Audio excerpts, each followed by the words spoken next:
Hello and welcome to my new blog. मैं नौतन शुर जो आ गई हूँ आप लोगों के लिए, आप लोगों के सामने आज थ्रोबैक थर्सडे का एपिसोड लेके बोलिए या ब्लॉग लेके बोलिए या कहानी सुनाने का दिन लेके। आज का जो मैं स्टोरी सुनाऊंगी शायद किसी को अच्छा लगे, शायद किसी को नहीं भी अच्छा लग सकता है। आज की स्टोरी में सुनाऊंगी, इसके पीछे हर दिन मैं कोई ना कोई आप लोगों को एक सलाह देती हूँ, लेकिन आज मैं आप लोगों को कोई सलाह नहीं दूंगी। आज मैं आप लोगों के सामने एक क्वेश्चन छोड़ के जाऊंगी।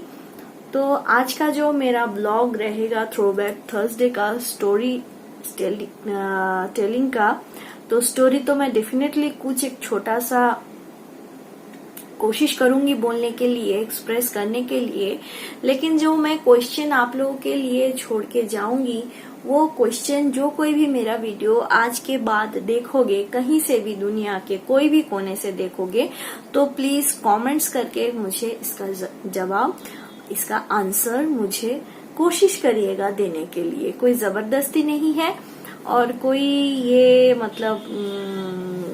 मेरे मन में कुछ सवालें, कुछ थॉट चल रही है कल रात से, तो इसके लिए मैं आज ये स्टोरी आप लोगों के सामने लेके आई हूँ, मेरे जीवन का एक अनफोल्ड स्टोरी। तो चलिए शुरू करते हैं आज का थ्रोबैक थर्सडे का स्टोरी।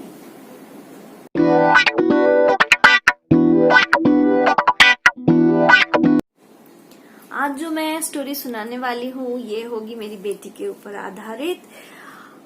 ये स्टोरी है 2011 से स्टोरी चालू हुआ है।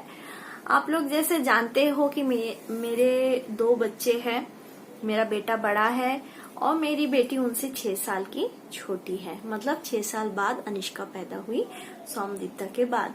तो जब मैंने सेकेंड टाइम कॉन्सीव किया तो मेरे दिल में यही ख्यालात हुआ करता था कि एक तो मेरे पास लड़का है, लेकिन लड़के का कपड़ा खरीदो, कुछ भी खरीदो, वही सेम चीज आता है। लेकिन लड़कियों का बहुत कुछ ऑप्शन होता है। फैशनेबल तरीके से आप लड़की को सजा के रख सकते हो। कहा जाता है लक्ष्मी होती है लड़कियां, तो इसके लिए मुझे बहुत मन से मुझे बहुत ये था कि मुझे लड़की ही पैदा हो। लेकिन आप लोगों को जैसे मालूम है कि कोई सिविलाइज्ड डॉक्टर कभी बिफोर बर्थ कभी बच्चे का जो सेक्स है वो हम लोगों के साथ नहीं शेयर करते हैं। तब पर भी मैंने 3 जगह से 3 डॉक्टर को मैंने सोनोग्राफी कराई और डॉक्टर से पूछा, प्लीज डॉक्टर मुझे बता दीजिए, मैं जेंडर बायस्ड नहीं हूँ, तब पर भी मुझे बता दीजिए कि मेरे कोख में लड़का है या लड़की है। लेकिन तीनों डॉक्टर, 2 डिफरेंट स्टेट के 3 डॉक्टर, मतलब मैं कंसीव किया था वाइजैक में और मेरी बेटी पैदा हुई महाराष्ट्र में। तो इसके बीच जॉयदीप का ट्रांसफर हो गया, हम लोग वाइजैक से मुंबई आ गए। तो उस दौरान तो मेरा हुआ ना 2 स्टेट का डॉक्टर गायनेकोलॉजिस्ट। तो मैंने दोनों स्टेट के डॉक्टर को पूछा कि प्लीज बता दीजिए ना कि क्या है, तो किसी ने एग्री नहीं हुआ। अंत दिन तक जो एंड सोनोग्राफी होता है उसमें भी मुझे नहीं बताया गया कि लड़का है या लड़की। और मुझे भी इतना एक्सपीरियंस तो नहीं थी, स्क्रीन देखती रहती थी, ताकती रहती थी, लेकिन समझ में कुछ नहीं आता था। तो हुआ यूं, 12 जनवरी को अनिष्का पैदा हुई सुबह के टाइम। और अनिष्का पैदा होने से पहले ही मैंने नाम सर्च करके उसका मीनिंग के साथ पहले से ही तय करके रखी थी कि लड़का होगा तो उसका नाम ये होगा और लड़की होगी तो उसका नाम अनिष्का होगी। अनिष्का का मतलब होता है one who have no enemies. तभी अनुष्का शर्मा की मूवी आई थी बैंड बाजा बारात, तो अनुष्का हिट हुई थी जब अनिष्का छोटी थी। तो गलती से कोई टीचर भी अनिष्का का नाम अनुष्का करके बुलाती थी। तो अनुष्का को जब बोलना आने लगा तब मैंने अनुष्का को सिखाई, बेटा आपका नाम अनुष्का नहीं है, अंशिका नहीं है, आपका नाम है अनिष्का। अनिष्का का मतलब होता है one who has no enemies, मतलब जिसका कोई दुश्मन नहीं है। तो बाय गॉड ग्रेस अनुष्का है भी ऐसी। अनुष्का लड़ाकू बिल्कुल नहीं है और अनुष्का बहुत फ्रेंडली है सबके साथ, बहुत केयरिंग और बहुत फ्रेंडली है। तो हुआ यूं 12 तारीख सुबह तक मुझे मालूम नहीं था कि कौन आने वाला है कि आने वाली है। मैं ओटी में गई और मुझे डॉक्टर से पहले से मेरा डॉक्टर के साथ बहुत अच्छा बॉन्डिंग था। डॉक्टर को मैं बताई थी मुझे लड़की चाहिए क्योंकि ऑलरेडी मेरे पास लड़का है, लेकिन तब पर भी मुझे चाहत तो लड़की की ही है, मतलब लड़की ही चाहिए मुझे। तो देन ओटी में जैसे जो प्रोसीड्योर होता है वो हुआ। फिर जब मैडम निकली तब पर भी डॉक्टर ने मुझे नहीं बताया कि लड़का हुआ, और मैं तो मतलब इतना ज्यादा ओरिड और एंजाइटी में थी कि डॉक्टर को पूछ रही, डॉक्टर बताओ लड़का है कि लड़की है। तो डॉक्टर जो एनास्थेसिस्ट थी और डॉक्टर क्या थे जो थी डॉक्टर, उन्होंने एनास्थेसिस्ट को मेरा ऑपरेशन करते करते बोला कि इसको लड़की चाहिए, इसको लड़की चाहिए। तो ये सब स्टोरी बताए। नर्स को, जो बॉय थे वगैरह, सबको ये मालूम है कि ये मैडम को लड़की ही चाहिए। तो हुआ यूं, अनुष्का को पेट काट के निकाला गया, लेकिन मुझे नहीं बताया गया कि लड़का है कि लड़की। मैं उत्सुक हूँ, सोच में बच्चे की रोने की आवाज आ रही है, लेकिन मुझे नहीं बताया जा रहा है। तो एनास्थेसिस मैडम जो थी, जैसे आप लोगों को दिखता ही है कि मैं चश्मा पहनती हूँ, बिना चश्मे का मुझे कुछ दिखता नहीं है, तो ओटी में मेरे पास चश्मा नहीं था। तो एनास्थेसिस जो थेसिया किया था जो मैडम ने, वो मैडम आई और ऐसे अनुष्का को पकड़ के ऐसे लड्डू की तरह मेरे पास सामने, आंखों के सामने लेके आई। अनुष्का को पकड़ के, इतनी सी गोल सी थी अनुष्का, और बोली ये लो तुम्हारे पास रसगुल्ला है, कोलकाता का रसगुल्ला आया, तुमको बेटी हुआ है। ये सुन के मुझे ओटी में इतना खुशी के मारे मैं इतनी ज्यादा इमोशनल हो गई थी। जब तक मुझे जनरल बेड पे लाया नहीं गया तब तक मेरे आंख से सिसक सिसक के पता नहीं कौन सी गम, कौन सी खुशी, कौन सी क्या फीलिंग्स, मेरा रोना रुक ही नहीं रहा था। जब बारी आई इसको वेट वगैरह करके, इसका जो सिस्टम होता है, तभी मैंने डॉक्टर को मतलब जो स्टाफ थे उनको बोल दिया कि श्रुतपा चौधरी के बेबी का नाम अनुष्का चौधरी लिखा जाएगा शुरुआती दिन से। ना कोई नामकरण, ना कुछ ऐसा विधि रीति, कुछ नहीं।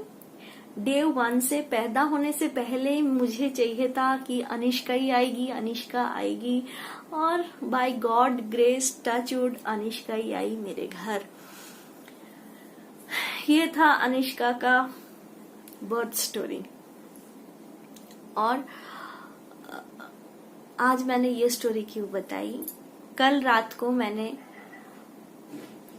मनीषा वाल्मीकि का जो स्टोरी हुआ है वो मैंने पूरा रीड किया, क्योंकि 2-3 दिन से मुझे टाइम ही नहीं मिल रहा था। सोशल मीडिया पे मैंने बहुत ज्यादा इनके बारे में नहीं पढ़ी थी, लेकिन सोशल मीडिया में बहुत ज्यादा फोटोज वगैरह इनके आ रहे थे, तो मुझे टाइम ही नहीं मिल रहा था कि मैं खोल के वो पढूं या देखूं। तो कल रात को जैसे मुझे नींद बहुत लेट आती है, तो लेट नाइट में पूरा स्टोरी पढ़ी और उनके फोटोज देखी।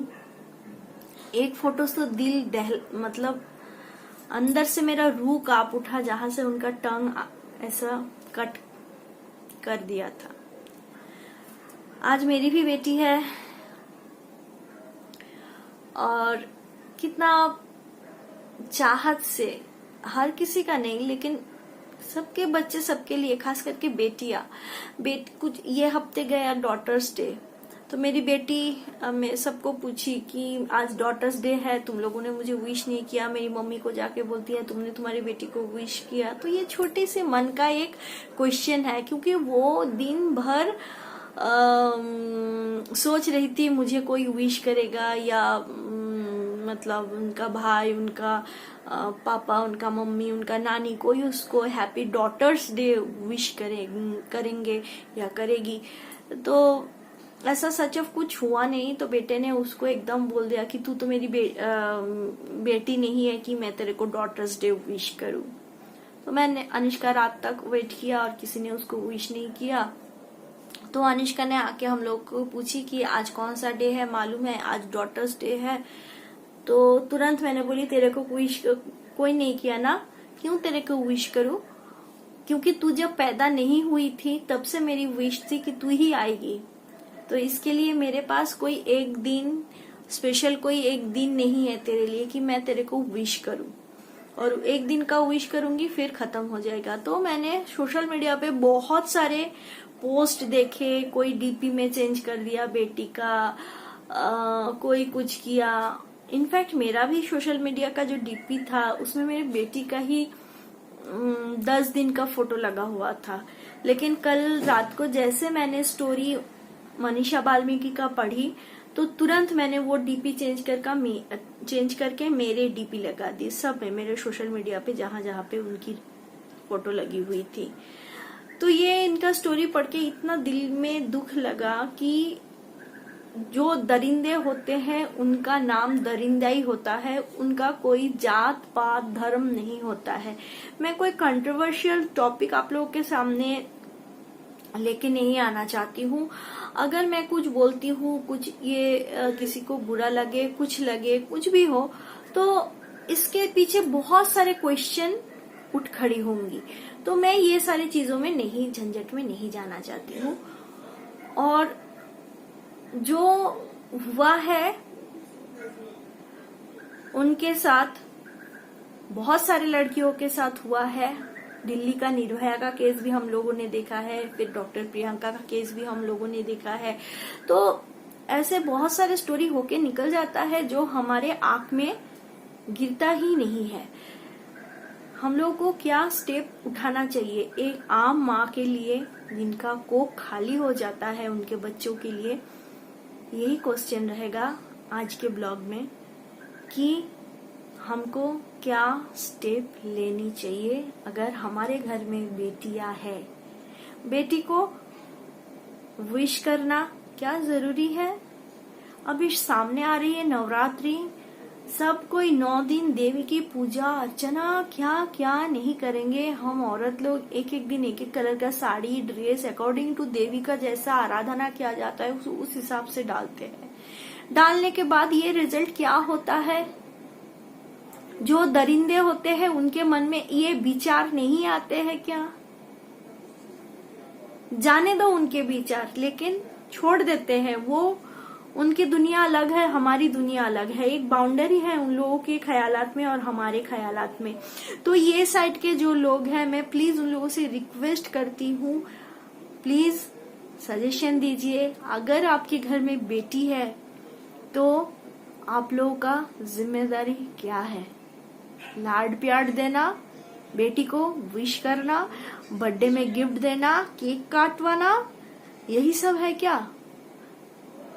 मेरा थॉट ये है कि बेटी अगर प्राइमरी लेवल में स्कूल जाती है या तो उनको स्कूल से मिनिमम फिजिकल एजुकेशन प्रोवाइड किया जाए, मिनिमम फिजिकल एजुकेशन, जिससे बच्चे अपने ऊपर कुछ भी प्रॉब्लम आए तो उसको टैकल कर सके। मुझे ये लगता है बेसिक बच्चे को मालूम होना चाहिए। अभी बचपन से बच्चे अगर ये ट्रेनिंग लेंगे, स्कूल से दिया जाएगा या कोई भी इंस्टीट्यूशन रहेगा, स्कूल में इसलिए बोल रही हूँ क्योंकि मिनिमम 5 तक बहुत कोई बच्चे स्कूल तक भी नहीं जा पाते हैं। तो वो सारे लड़कियों के लिए प्लीज सोचिए हम लोग क्या कर सकते हैं।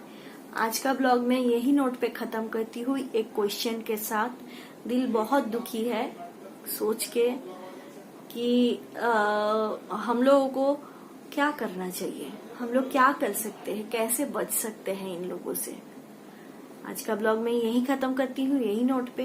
प्लीज सोचिए और इसका कुछ स्ट्रॉन्ग उपाय कहीं से निकाल के लेके आइए प्लीज। कोई माँ का कोख खाली नहीं होना चाहिए। थैंक यू, गुड नाइट, शुभ रात्रि, टेक केयर।